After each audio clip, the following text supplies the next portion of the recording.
Marc-Olivier Fogiel.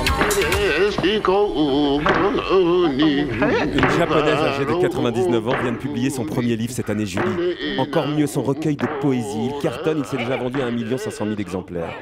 Rassurez-moi, vous n'allez pas nous réciter de la poésie japonaise, Stéphane Blakowski, bonjour. Bonjour, non, rassurez-vous, Marc-Olivier, hein, je sais qu'en termes d'audience à la radio, la poésie japonaise à l'heure du petit-déj, c'est quasiment l'opération kamikaze. Pour essayer. Ah, mais d'ailleurs, j'ai vu quand vous avez dit poésie japonaise, au fond de la salle, il y a une dame qui s'est levée, elle a cherché à se faufiler vers la sortie. Mais bon, rassurez-vous, on ne perdra pas d'auditeurs dans la salle, j'ai mis un petit billet au gars de la Sécu, personne n'a le droit de sortir pendant ma chronique, ça c'est sûr. Bon. Pour les auditeurs, effectivement, c'est un peu flippant la poésie japonaise, mais c'est très court, hein, les haïkus, c'est 2 petits vers simplement. Au Japon, il n'y a pas de cancre qui ne réussit pas à les réciter. Ils ont tous 20 sur 20. Vous voyez, c'est pas un truc très inquiétant. Et en plus, le recueil de poésie n'est pas du tout prise de tête. Elle s'appelle Toyo Shibata, la dame. Et elle a écrit un livre qui s'appelle Ne soyez pas trop frustrés. Vous voyez, c'est pas un truc très inquiétant. Jusqu'à 92 ans, elle était prof de danse. Et puis elle s'est bloqué le dos. Alors elle s'ennuyait un peu.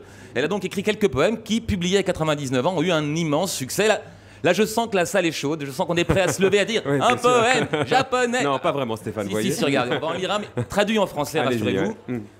On écoute. Nous sommes tous égaux devant les rêves.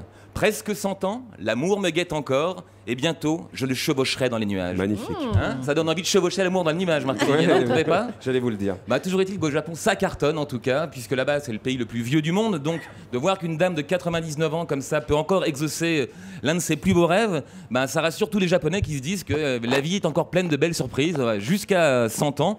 Puis alors voilà, en France aussi, on vit de plus en plus vieux, donc c'est plutôt rassurant pour nous tous. Par exemple, vous, Marc-Olivier, je sais que vous avez eu des tentatives en littérature, ça n'a pas très bien marché. Avorté, oui. Bah, vous avez jusqu'à 99 ans pour tenter Formidable. de récupérer le coup. Le tome 2 d'À mon tour d'être sur le grill. Je vous le dédicace, Julie. Stéphane, vous revenez tout à l'heure après 9h. Stéphane qui était avec nous à la crêperie, Julie, pendant que vous étiez avec Laurent Ruquier au restaurant Et on fera gastronomique. un peu de pour lui, poésie hein. bulgare tout à l'heure, donc restez là. Restez là.